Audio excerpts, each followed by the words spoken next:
Estamos no ano de 1589. O ar está denso, carregado de medo e expectativa. Uma multidão se reúne na praça de Bedburg, Alemanha. Eles estão aqui para testemunhar a execução de Peter Stump, um homem acusado de ser um lobisomem. As acusações são horríveis: assassinato, canibalismo e atos indizíveis de depravação. Um silêncio sepulcral paira sobre a multidão enquanto Stump é arrastado para o palco do carrasco. Seus olhos estão arregalados de terror. Seu corpo está quebrado e ensanguentado pela tortura. Ele parece uma besta, mas será que ele é realmente um monstro? O carrasco levanta suas ferramentas. Esta não é uma execução comum. Esta é uma limpeza ritualística, uma tentativa desesperada de purgar o mal da cidade. O carrasco começa seu trabalho macabro. Primeiro, a carne de Stump será arrancada de seus ossos com tenazes em brasa. Então, seus membros serão quebrados na roda. Finalmente, sua cabeça será separada do corpo. Seu cadáver, sem vida, junto com os corpos de sua filha e de sua amante, serão queimados na fogueira. A multidão assiste em fascinação mórbida. A execução de Peter Stump é um lembrete brutal da escuridão que pode tomar conta do coração humano. É uma história de superstição, medo e as consequências brutais de ambos. Mas haverá mais nesta história do que aparenta? Teria Peter Stump sido realmente um lobisomem? Ou apenas uma vítima de sua época? Para entendermos a história de Peter Stump, precisamos voltar à Europa do século XVI. Era uma época de imensas mudanças e convulsões sociais, um período em que o velho mundo se chocava com o novo. A reforma protestante desafiava a autoridade da Igreja Católica, e guerras religiosas assolavam o continente. Era uma época de grande incerteza e medo. Nesse clima de medo, a superstição florescia.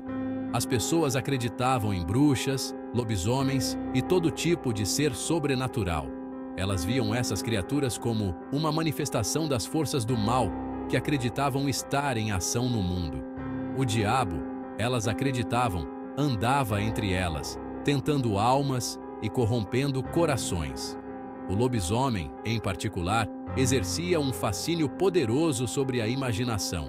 Essa criatura, metade homem, metade lobo, representava os medos mais primitivos que se escondiam na psique humana. O medo da besta interior, o medo de perder o controle, o medo do desconhecido. A crença em lobisomens era generalizada.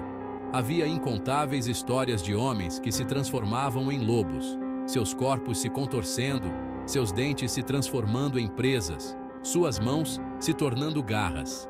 Dizia-se que essas criaturas rondavam as florestas e vilas, atacando os inocentes. Foi nesse clima de medo e superstição que a história de Peter Stump se desenrolou. Peter Stump era um fazendeiro que vivia na vila de Bedburg, uma pequena comunidade aninhada nas colinas da Alemanha. Ele era um membro respeitado da comunidade, um marido e um pai.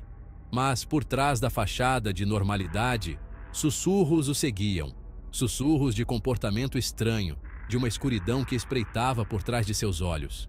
As acusações começaram de forma sutil, como espirais de fumaça saindo de um fogo quase extinto. Aldeões sussurravam sobre gado encontrado mutilado nos campos, seus corpos dilacerados com uma selvageria que gelava o sangue.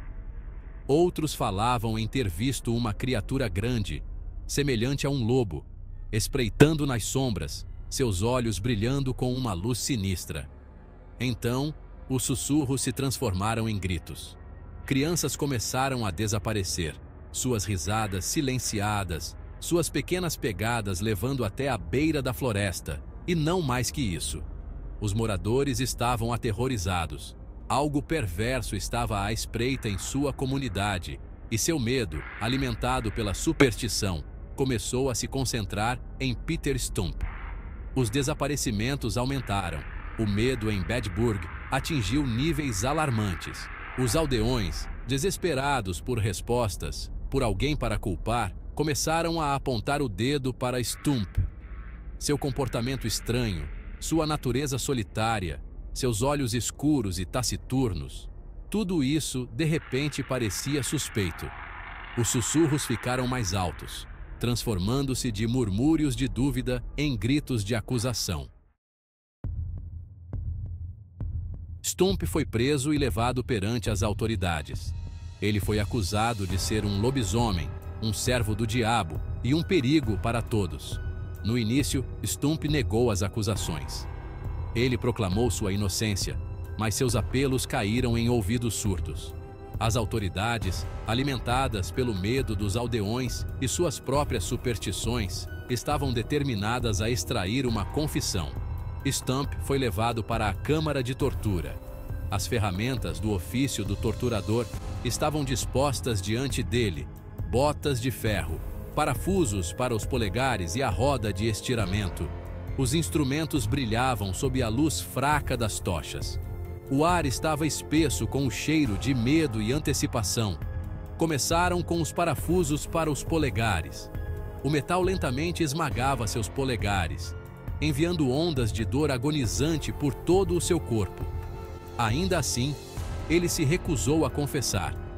Eles o esticaram na roda de estiramento, deslocando suas articulações uma por uma.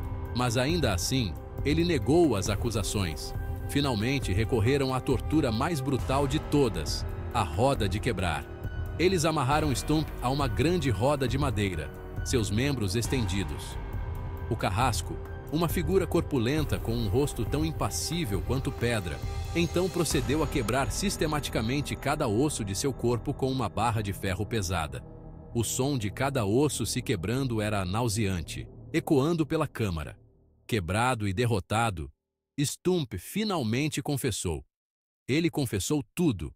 Ele confessou ser um lobisomem, fazer um pacto com o diabo, assassinar e canibalizar inúmeras vítimas, incluindo seu próprio filho.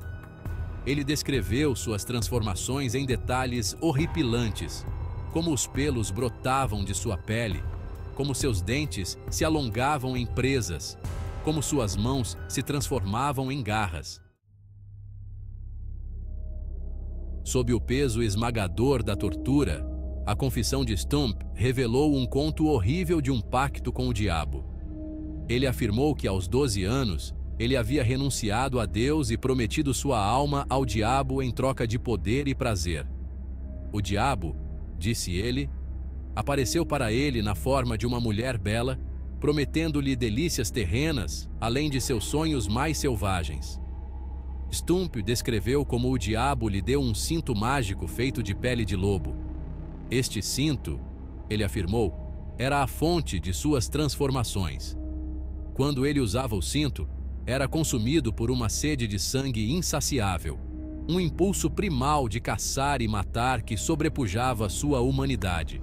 Ele contou sua primeira transformação, como o cinto queimava contra sua pele, como seus ossos se quebravam e se deslocavam, como seus sentidos se tornavam aguçados, sua visão se intensificava, sua audição se tornava extremamente sensível, seu olfato tão intenso que era quase insuportável. Ele descreveu a emoção da caça, a adrenalina correndo por suas veias enquanto perseguia sua presa, a satisfação bruta e primal de afundar seus dentes em carne quente. Suas confissões eram detalhadas e horripilantes, cheias de descrições grotescas de seus crimes. Ele falou de devorar os corações e fígados de suas vítimas, de beber seu sangue para saciar sua sede. Ele descreveu como ele frequentemente trazia suas vítimas de volta à vida, apenas para matá-las repetidamente, prolongando seu sofrimento para seu próprio prazer distorcido.